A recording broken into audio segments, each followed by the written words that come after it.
ആശുപത്രിയിലുണ്ട്. സിനോജ, മർദ്ദനത്തിൽ അവശനായി വീട്ടിലെത്തി കുഴഞ്ഞു വീണതിന് ശേഷമാണ് കുട്ടി ആശുപത്രിയിലേക്ക് എത്തുന്നത്. അതിനിടയിൽ വിലപ്പെട്ട മണിക്കൂറുകളൊക്കെ നഷ്ടമായിരുന്നു. മരണം സ്ഥിരീകരിക്കുന്നത് പുലർച്ചെയാണ്.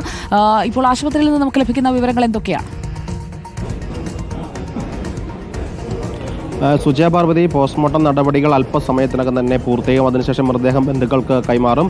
താമരശ്ശേരിയിലെ വീട്ടിലേക്കായിരിക്കും മൃതദേഹം കൊണ്ടുപോകുക. അവിടെ താമരശ്ശേരി മദ്രസ സ്കൂളിൽ പൊതുദർശനം ഉണ്ടാകുമെന്നാണ് വീട്ടുകാരും നാട്ടുകാരും അറിയിച്ചിരിക്കുന്നത്. അതിനുശേഷം ഇന്ന് വൈകിട്ടോടുകൂടി തന്നെ ഷഹബാസിന്റെ ഖബറടക്കം നടത്തുകയും ചെയ്തും.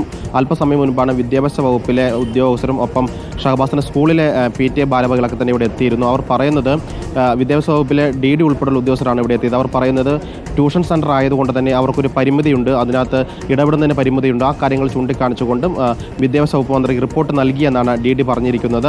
ഈ സ്കൂളിലെ അധ്യാപകരും PTA പ്രസിഡന്റൊക്കെ തന്നെ പറയുന്നത് ഷഹബാസ് മിടുക്കനായ വിദ്യാർത്ഥിയായിരുന്നു, ഇതുവരെ ഒരു അച്ചടക്ക ലംഘനവും നടത്തിയിട്ടില്ല. അതോടൊപ്പം തന്നെ സ്കൂളിൽ മൊബൈൽ ഫോൺ കൊണ്ടുവരുന്നത് വിലക്കിയിരുന്നു. 1-2 കേസുകൾ ഉണ്ടാകുന്ന ഘട്ടത്തിൽ അത് പിടിച്ച് താക്കീത് ചെയ്ത് വിടുന്ന രീതിയാണ് ഉണ്ടാകുന്നത്. അതോടൊപ്പം തന്നെ കുട്ടികൾ കേന്ദ്രീകരിച്ചുള്ള വാട്സപ്പ് ഗ്രൂപ്പുകൾ, സമൂഹ മാധ്യമ ഗ്രൂപ്പുകൾ ഉണ്ടാകുന്ന ഘട്ടത്തിൽ അധ്യാപകർ തന്നെ ആ ഗ്രൂപ്പിൽ കയറി പറ്റാറുണ്ട്. പക്ഷേ ഈ സംഭവം നടന്ന ഇപ്പോൾ ശബ്ദ സന്ദേശങ്ങളൊക്കെ തന്നെ പുറത്തേക്ക് വന്ന വാട്സപ്പ് ഗ്രൂപ്പിൽ അധ്യാപകരില്ല. അത് ഏറ്റവും പുതിയതായി രൂപീകരിച്ച ഗ്രൂപ്പ് ആയിരിക്കും എന്നാണ് അധ്യാപകരും PTA പ്രസിഡന്റും പറയുന്നത്.